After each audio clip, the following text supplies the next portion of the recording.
Hoje iniciamos um novo ciclo na Escola Bíblica Dominical. Estudaremos esta revista publicada pela CPAD, cujo comentarista é o pastor Osiel Gomes. E o tema geral, a carreira que nos está proposta, o caminho da salvação, santidade e perseverança para chegar ao céu. Analisando o tema geral, a grosso modo, podemos dizer que a carreira é a nossa jornada cristã aqui nesta vida, que nos está proposta é aquilo que está diante de nós, que nos é recomendado. Essa construção aqui, em letra maior, em letra mais destacada, ecoa uma passagem bíblica. E suspeito que dela o pastor Osiel Gomes tirou a sua inspiração, que é Hebreus capítulo de número 12, versículo 1 e versículo de número 2. Agora, olhando para o subtítulo, o caminho, a direção, o caminho da salvação. Ou seja, o homem saiu da estrada larga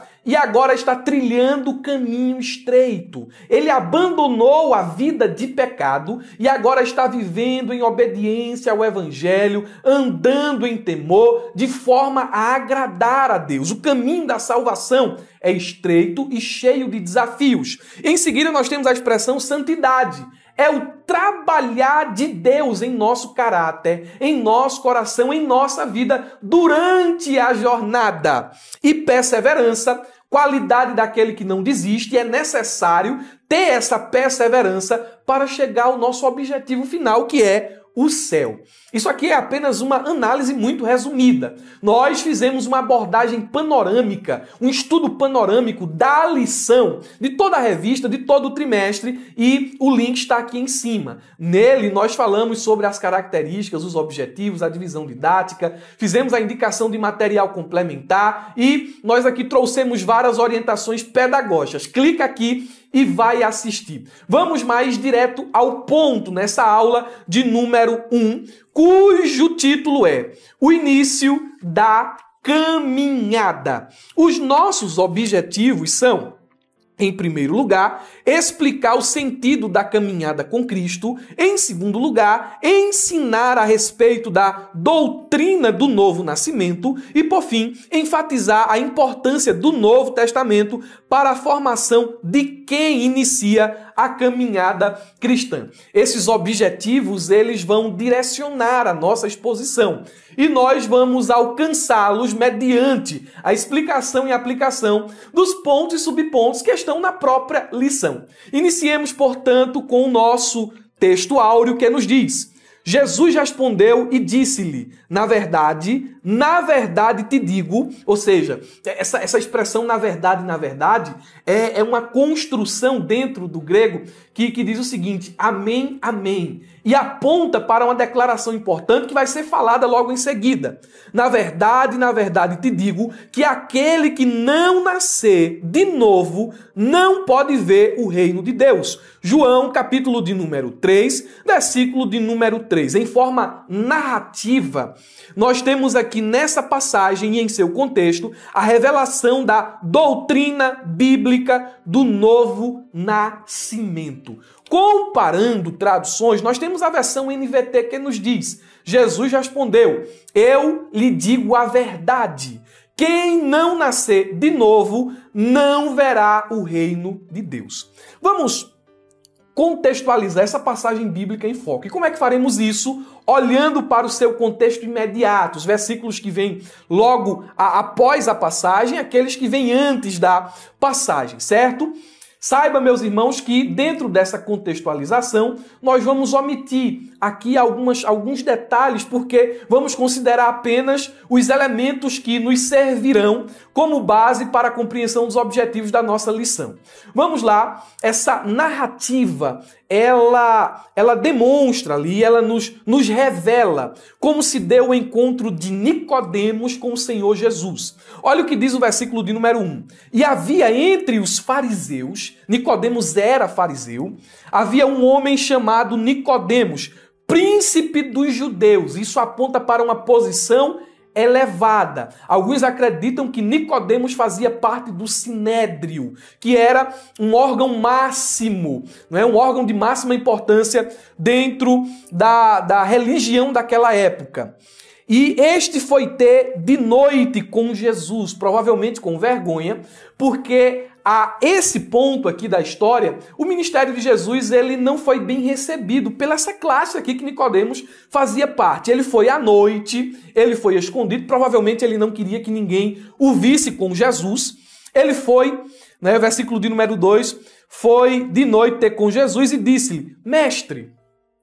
Veja que Nicodemos reconhece Jesus como mestre, não como Deus encarnado. Portanto, sua compreensão de quem estava diante dele ali era imperfeita. Muita gente tem essa compreensão incompleta a respeito de quem é Jesus. Tem a compreensão de Nicodemos, ele foi um bom mestre, ele foi um profeta, ele foi um bom homem, ele foi um filósofo. E isso aqui é uma compreensão incompleta e até às vezes distorcida de quem é Jesus. Ele é o Deus encarnado. Mas a narrativa segue. Bom mestre, bem sabemos, ou Rabi, bem sabemos que és mestre vindo de Deus.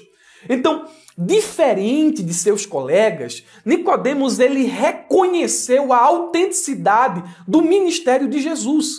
Tu és mestre vindo de Deus e ele dá razão, porque ninguém faz estes sinais que tu realizas se Deus não for com ele. Não é? Aí o versículo 3 diz, Jesus respondeu e disse-lhe, na verdade te digo, que aquele que não nascer de novo não pode ver o reino de Deus. Parece uma mudança muito drástica no tom e na direção da conversa. É como se tivesse acontecendo aqui o seguinte, Nicodemos veio em busca de ensino e Jesus lhe dá uma verdade espiritual elementar. Olha, Senhor, Tu és mestre, eu estou sedento para ouvir aquilo que Tu tem para dizer, me ensina alguma coisa. Aí Jesus olha para ele e diz assim, você quer ensinamento? Eu vou lhe dar o mais elementar. Te é necessário, rapaz, nascer de novo, caso tu queira entrar e ver o reino de Deus. Nicodemos, mesmo sendo homem erudito, teve uma compreensão errônea das palavras de Jesus. Sendo eu já velho, Senhor, posso tornar ao ventre de minha mãe e nascer novamente? Ainda, meus irmãos, que Nicodemos voltasse para o ventre da mãe, ainda que ele conseguisse fazer isso, que é impossível, não resolveria a sua questão. O homem, mesmo que ele pudesse nascer de novo, o problema do pecado continuaria e ele estaria ainda excluído do reino de Deus. Jesus olha para Nicodemos, versículo 5. Jesus respondeu, na verdade te digo, que aquele que não nascer da água e do Espírito não pode entrar no reino de Deus. O que é nascido da carne é carne, e o que é nascido do Espírito é espírito. Essa expressão nascer da carne e nascer do espírito é uma expressão muito, aliás, nascer da água e do Espírito é uma expressão muito debatida dentro do campo teológico. Aqui no subsídio eu deixei uma nota de rodapé para você estudar. Nascer da água e do Espírito, nascer do alto, nascer de cima, nascer de novo é uma expressão sinônima, não é? E aponta para essa necessidade elementar que temos de uma atuação poderosa de Deus nas nossas vidas, a fim de que a nova natureza concedida pelo Senhor nos seja dada. E isso só se dá através do novo nascimento. O crente nasce de novo a partir do momento em que ele se arrepende dos seus pecados, ele confessa as suas faltas diante de Deus e crê no Senhor Jesus. Quando ele crê, ele nasce de novo. E uma nova natureza lhe é dada, uma natureza liberta, uma natureza que agora pode obedecer, ouvir, interagir com Deus. Seu espírito que estava morto é revivificado. Nós precisamos nascer de novo. Nicodemos, a princípio, não entendeu essas palavras ditas por Jesus. E muitos hoje continuam na mesma situação. Não sabem o que é nascer de novo. A pergunta feita por Nicodemos permanece, não é? Senhor, acaso eu tenho que voltar para o ventre de minha mãe? O que é nascer de novo? Nascer de novo é nascer do alto. No ponto de número 2, nós vamos explicar isso com mais detalhes. Aqui, apenas contextualizamos e apresentamos o nosso texto áureo. Nós temos aqui a verdade prática. A verdade prática nos diz, O novo nascimento marca o início da jornada do crente em Jesus Cristo. Olha, irmãos, o que é que se pode extrair a princípio da nossa verdade prática? Primeiro, o novo nascimento é só o início da nossa jornada. É só onde começa a nossa trajetória com Deus. A vida cristã é um processo contínuo de aprendizagem, de crescimento e de transformação. Nesta aula nós vamos falar do início, mas no decorrer do trimestre nós vamos falar sobre a jornada. E na sua conclusão nós vamos falar sobre o desfecho dessa jornada. Olha o que a introdução nos diz. Neste trimestre estudaremos a jornada do cristão. Para iniciarmos os nossos estudos, temos o propósito de compreender o início da caminhada com Cristo e quanto somos agraciados com a presença da Santíssima Trindade nessa trajetória. Ele está dando aqui um resumo do que veremos nos pontos e subpontos. Conceituaremos também o novo nascimento e o estudaremos como uma experiência proveniente do Espírito Santo, conforme as Escrituras nos apresentam. Finalmente, mostraremos a importância do Novo Testamento no início dessa jornada. O que é que nós vamos aqui entregar para vocês na introdução? E é importante que você faça isso em classe. Eu fiz isso naquele vídeo que anunciei lá no princípio, né? O vídeo de como se preparar para o trimestre. Mas aqui eu quero relembrar os irmãos. Nós elaboramos uma divisão didática da revista. Então, você vê aqui que ele começa dizendo, neste trimestre estudaremos a jornada do cristão. E aqui talvez seja o momento ideal para você expor para os seus alunos o panorama didático da revista. Ela está dividida em 3 partes. A primeira parte é o início da jornada. É o nome que demos à primeira parte, o início da jornada. E esta parte, ela abrange a lição 1, a lição de número 2. Olha que interessante, né? O início da caminhada e a escolha entre a porta estreita e a porta larga. A segunda parte da nossa revista, do nosso trimestre, o nome que eu dei a essa parte é o seguinte: a trajetória do peregrino, seus desafios e vitórias. Esta divisão ela estende-se da lição de número 4 até a lição de número 12. Confira no sumário e leia os títulos para os seus alunos. Em terceiro lugar, nós temos a última parte do trimestre, a última parte da nossa revista, e a ela eu dei o nome O Fim da Caminhada. Finalmente em casa. E esta divisão é composta pela lição de número 3 e a lição de número 13. Lição 3 e lição de número 13 são lições correlatas. O céu, o nosso destino, e a lição de número 13, a cidade celestial. Pois bem, esta é a nossa divisão. E agora vamos expor os pontos e subpontos da lição de número 1, certo? Meus irmãos, esse subsídio que eu estou utilizando está disponível aqui na descrição do vídeo, se os irmãos estão me assistindo pelo YouTube, ok? Então, o que é que eu peço aos meus irmãos? Compartilhe esse vídeo com o maior número de pessoas possível. Irmão, deixa o like aqui, não te custa nada, mas nos ajuda muito. Se tu não é inscrito, não seja apenas uma pessoa que visita esse canal, seja um inscrito. Inscreva-se, ative o sininho para receber as notificações e receba o nosso material gratuito toda semana aqui no YouTube, certo? É o que eu peço dos meus irmãos. Caso você esteja me assistindo através da ferramenta EBD, você já vai estar em outro patamar. Você vai ter o subsídio para baixar aqui embaixo do vídeo, certo? Na plataforma da ferramenta. Você vai ter o slide profissional, você vai ter cursos de capacitação, você vai ter, além de tudo isso, infográfico, fluxograma, material de apoio. Você vai ter as conferências aqui, as aulas da conferência disponíveis para assistir a qualquer momento e a qualquer hora. Inclusive, eu estou gravando essa aula em uma terça-feira. Ontem, dia 25, nós estivemos com o pastor Osiel Gomes, que é o comentarista do trimestre.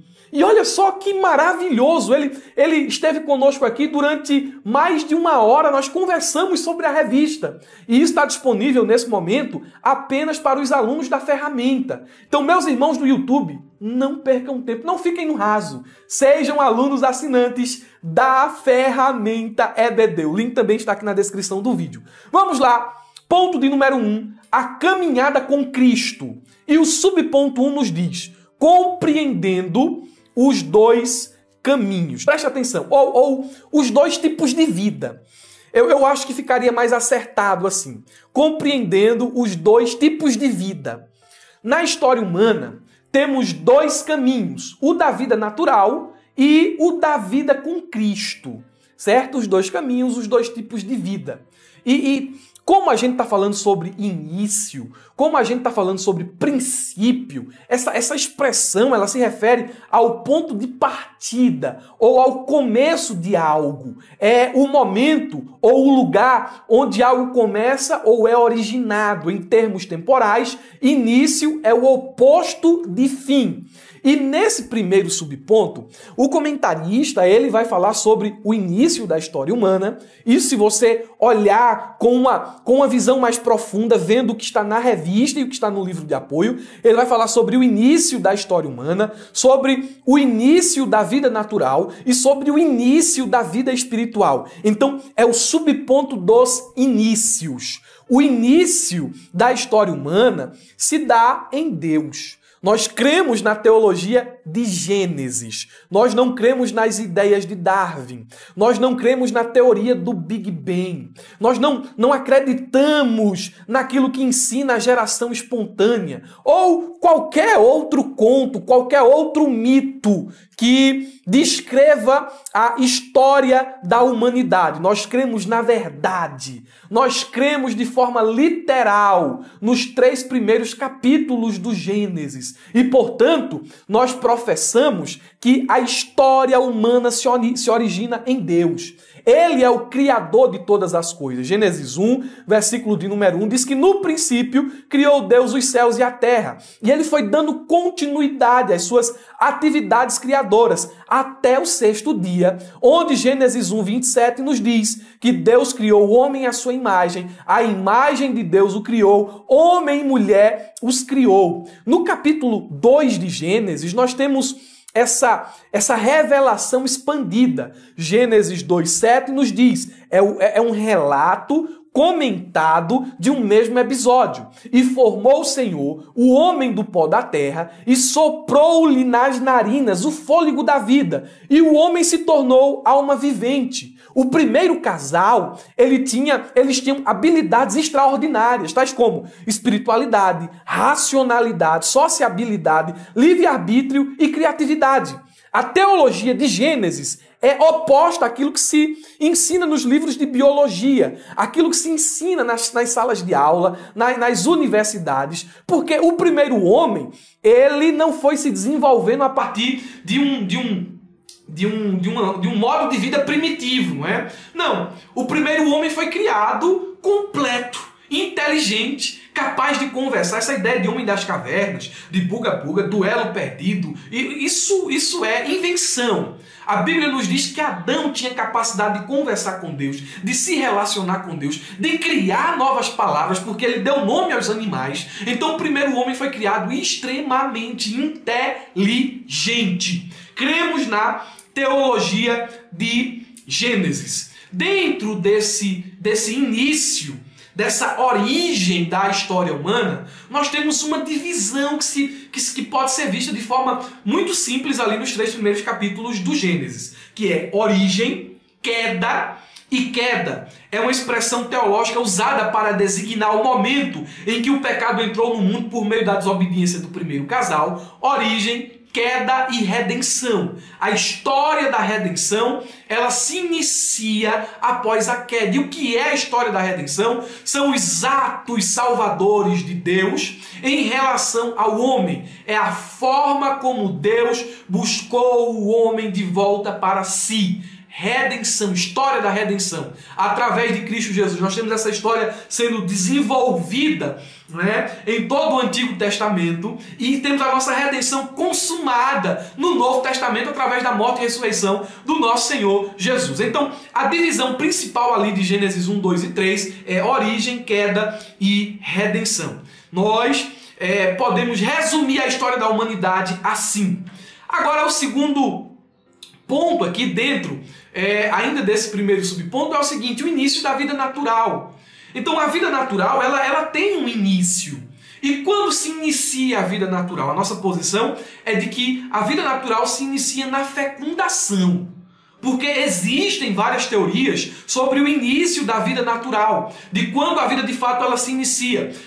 Ela se inicia quando o embrião chega ao útero da mulher, é uma posição. Ela ocorre quando a atividade cerebral começa, é uma posição. Ela ocorre quando o feto pode sobreviver sozinho, é uma posição. Ela ocorre com o nascimento do bebê, também é uma posição. Nós somos daqueles que creem que a vida se inicia na fecundação, quando o óvulo é fecundado pelo gameta masculino. Ali a vida se inicia. Falando sobre o início da vida, há uma questão também importante que se levanta, que é sobre a origem da alma. E existe a visão pré-existencialista, ou pré-existencialismo, digo, que é uma visão de que as almas já existiam no céu e que no momento da gestação o Senhor vem e infunde a alma ali no feto. Nós não cremos nisso. Tem também o traducionismo, que é uma doutrina crida inclusive por muitos teólogos, como Lutero, o Culver, o Strong e outros. O traducionismo ensina que as almas são transmitidas pelos pais aos filhos na concepção. Então, não é só a formação biológica, as características do pai, as características da mãe que são infundidas no feto, mas a alma também se desenvolve a partir desse processo biológico. É o traducionismo. Nós cremos no criacionismo. A visão criacionista adotada pelas Assembleias de Deus professa que cada alma é criada imediatamente por Deus. Então, no processo da fecundação e durante toda a gestação, o feto é formado e o sopro de Deus é realizado. Nós cremos assim, certo? Aqui é o início da vida natural. E temos o início da vida espiritual, que é quando o homem nasce de novo.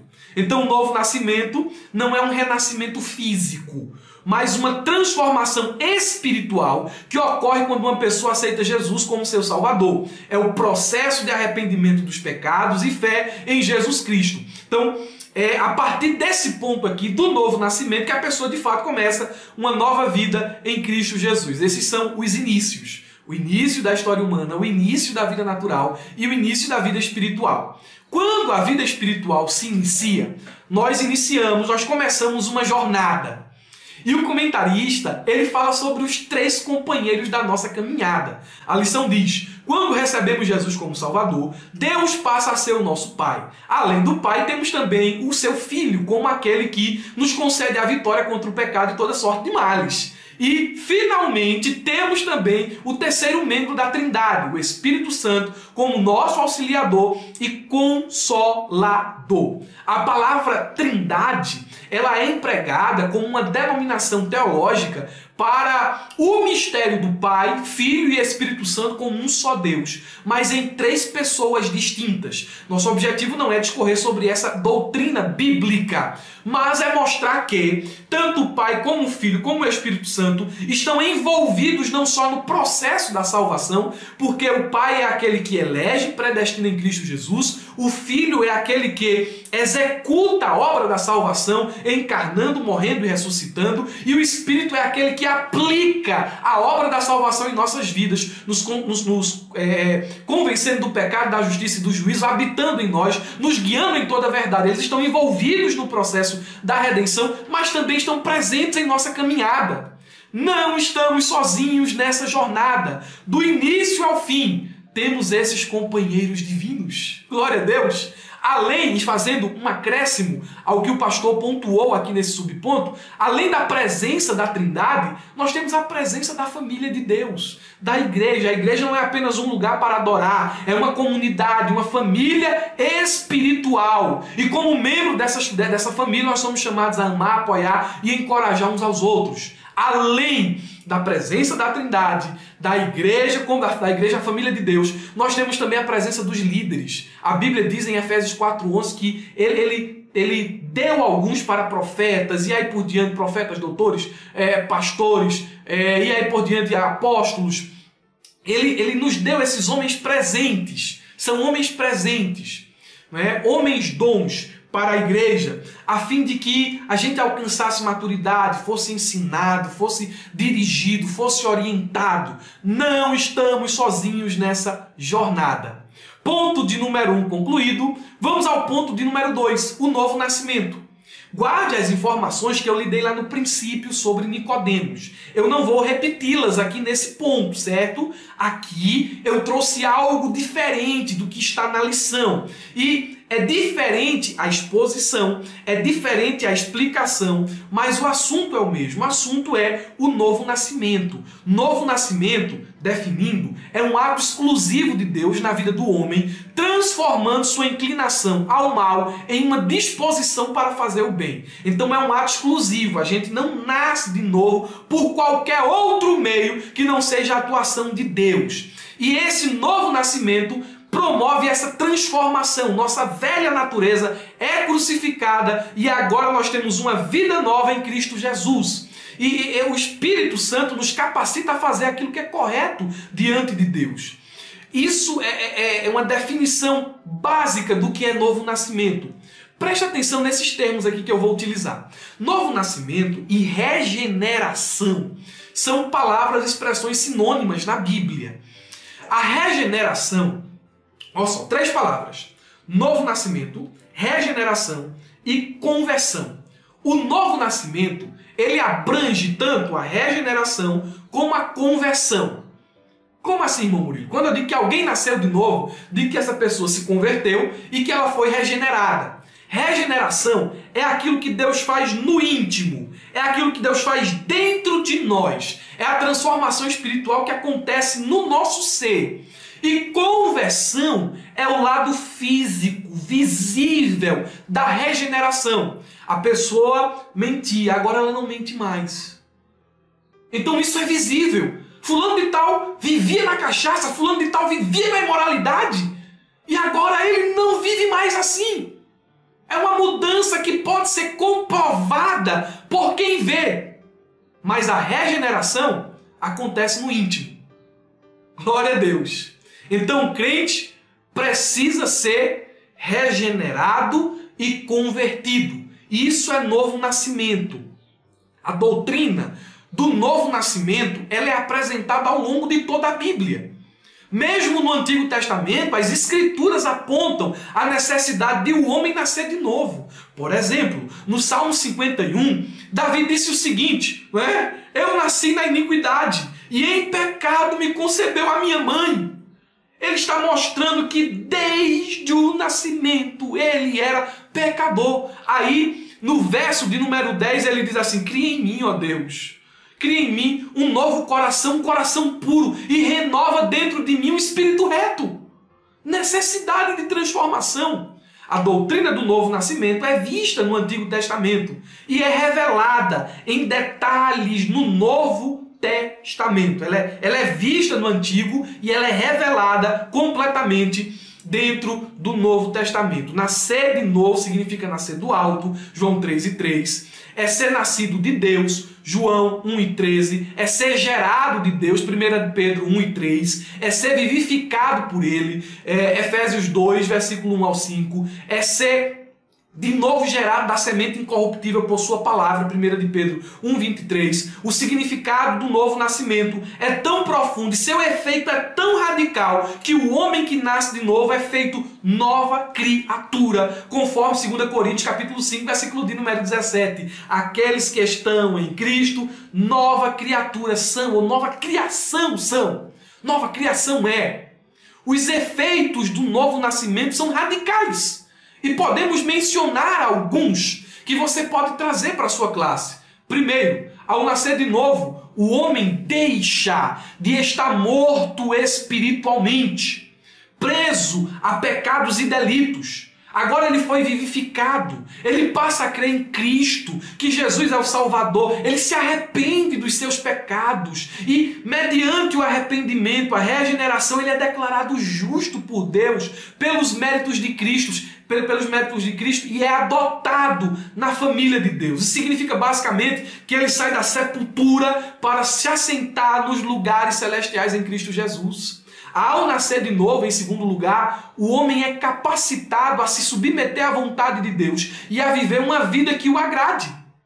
Então, ele não está mais preso ao pecado, ele não está mais em trevas, as escamas dos olhos caem. O coração entenebrecido, ele é transformado, o coração de pedra é tirado e um novo coração lhe é dado. Ele é capacitado a se submeter à vontade de Deus. Em terceiro lugar, ao nascer de novo, o homem desfruta de uma viva esperança, porque ele se torna herdeiro em Cristo Jesus de uma herança incorruptível, guardada nos céus, para os santos. 1 de Pedro, capítulo 1, versículo 3 ao 4. Em quarto lugar, ao nascer de novo, o homem nunca mais será o mesmo. Isso implica em elevada devoção através da santificação, em um processo que dura toda a vida. Ou seja, o homem, ao invés de demonstrar as obras da carne por meio de sua vida, ele evidencia os frutos do Espírito. Ele agora é cidadão do céu e tem uma vida condizente com essa transformação, com essa nova natureza que ele recebeu por meio do novo nascimento. Então aqui são alguns dos efeitos do nascer de novo. Agora, meus irmãos, ponto de número 3. O Novo Testamento e a caminhada de fé do cristão. Entendam o raciocínio do pastor Osiel. Ele fala sobre o início da nossa caminhada através do novo nascimento. Ele explica o que é o novo nascimento no ponto de número 2. E ele encerra a lição falando sobre a importância do conhecimento do Novo Testamento ao que nasceu de novo. O crente nascido de novo, todos os crentes, mas o crente que nasceu de novo deve ter intimidade com as Escrituras e começar a sua jornada de conhecimento por meio do Novo Testamento. É a posição defendida pelo pastor Osiel Gomes. Subponto 1. O Novo Testamento. O Antigo e o Novo Testamento formam as Escrituras Sagradas. Então, a gente começa a leitura pelo Novo Testamento, mas nós devemos entender que Antigo e Novo Testamento são igualmente inspirados por Deus. De Gênesis a Apocalipse não existe um livro mais inspirado que outro. Todos são inspirados igualmente pelo Senhor. Todos são palavra de Deus. A Bíblia é dividida nessas duas partes, Antigo e Novo Testamento. O Antigo Testamento contém os livros escritos antes de Cristo. E o Novo Testamento contém os livros escritos a partir de Cristo. A expressão testamento revela um contrato feito por Deus que o homem pode aceitar ou rejeitar, mas jamais poderá alterá-lo.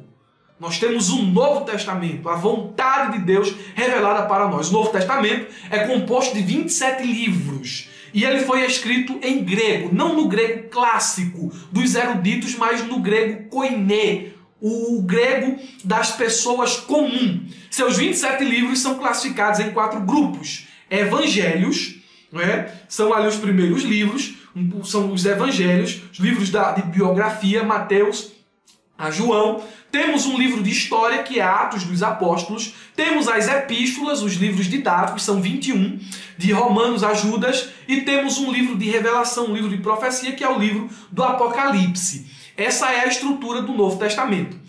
Subponto 2, o tema do Novo Testamento. O comentarista ele diz o seguinte: o tema central do Novo Testamento é a pessoa de Jesus Cristo. E eu queria ler esse texto aqui que coloquei para os irmãos o seguinte: tomando o Senhor Jesus como centro da Bíblia, podemos resumir que os 27 livros do Novo Testamento, podemos resumir os 27 livros do Novo Testamento em 4 palavras que os ligam diretamente a Jesus. Primeiro, manifestação. Os evangelhos, aqui eu estou falando do tema principal do Novo Testamento. Então o tema principal é Jesus. Quatro palavras que resumem o Novo Testamento e fazem uma ligação dele com o Senhor Jesus. Manifestação. Os evangelhos tratam da manifestação de Cristo em carne. Primeira palavra, manifestação. Temos os evangelhos. Segunda palavra, propagação. O livro de Atos trata da propagação de Cristo às nações. O evangelho sai de Jerusalém e chega aos confins da terra. E o tema dessa propagação é Cristo, Cristo, Cristo, Cristo. Explanação é a terceira palavra. Aqui nós temos as epístolas, que são a explanação da doutrina de Cristo. E por último, meus irmãos, consumação, livro do Apocalipse, manifestação, propagação, explanação e consumação. Tudo diz respeito a Jesus. Por fim, a importância do Novo Testamento na caminhada do cristão. Vou ler o que está na revista para a gente concluir. O cristão deve começar sua jornada de fé pelo Novo Testamento. Este documento sagrado reflete o desenvolvimento da revelação divina envolvendo a vida e o ministério de nosso Senhor Jesus Cristo, no qual se desdobra todo o plano arquitetado por Deus a respeito da nossa salvação. No Antigo Testamento, temos a promessa. No Novo, o seu cumprimento. Então nós começamos pelo Novo justamente por isso. É a consumação, é o cumprimento. Nesse testamento temos a consumação, o Novo Testamento. Temos a consumação do plano do Pai em Jesus Cristo para que o ser humano seja reconciliado com Deus e inicie uma jornada de fé. Então por que é que um novo convertido, ou por que é que é aconselhável que a pessoa que inicia a sua fé comece a leitura da Bíblia pelo Novo Testamento? Vou aqui dar algumas razões. Primeira razão, pelo foco em Cristo. O Novo Testamento centra-se na vida, morte e ressurreição de Jesus. E para um novo convertido, entender a pessoa e a obra de Jesus é fundamental para a sua fé. Segundo, facilidade de compreensão. Eu não estou aqui sendo simplista e sendo... Assim, eu não posso ser tolo ao dizer que é fácil entender o Novo Testamento. Eu tenho aqui uma versão corrigida. Indico aos novos convertidos a NVI ou a NVT. Certo? São versões em que a linguagem é mais fácil. A linguagem ela é atualizada, não a mensagem, a linguagem. Ela é atualizada e mais fácil de compreender. Certos nomes, certas palavras que caíram em desuso no português, pesos e medidas já são traduzidos, é mais fácil essa linguagem.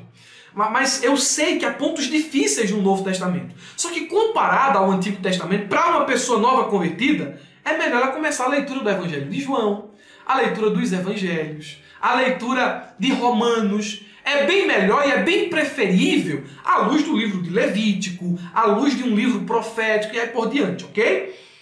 Em terceiro lugar, ensinamentos práticos. O Novo Testamento contém muitos ensinamentos práticos sobre como viver a vida cristã, como amar o próximo, perdoar e viver em comunidade. E por fim, nós temos aqui o contexto da Nova Aliança. O Novo Testamento estabelece a Nova Aliança em Cristo, que é a base da fé cristã, e isso ajuda os novos convertidos a entenderem a graça e a misericórdia de Deus manifestadas em Jesus. Ele deve começar pelo Novo Testamento, mas ele deve ler o Antigo Testamento, pois ambos são complementares. O crente deve ler a sua Bíblia capa a capa, capa a capa, capa a capa. Ele deve ser um leitor assíduo do Antigo e do Novo Testamento, certo? Meus irmãos, concluímos aqui a nossa aula inicial. Eu quero convidar os meus irmãos, escute, quero convidar os meus irmãos a acompanharem durante esse trimestre todas as aulas que postamos aqui na plataforma da ferramenta e as aulas que postamos no YouTube. Acompanhem todas as aulas, pois será um trimestre de crescimento espiritual. Hoje, nós só pincelamos um pouquinho do início da nossa trajetória. Na aula de número 2, nós vamos complementar, vamos voltar a esse assunto. E a partir da aula de número 4, nós vamos falar sobre a nossa trajetória, os desafios, as armas espirituais e aí por diante. Vai ser um trimestre fantástico. Glória a Deus. E com certeza os irmãos estarão aqui conosco. Deus abençoe, um ótimo final de semana, uma ótima aula de escola bíblica dominical. E não se esqueça, abra a jaula.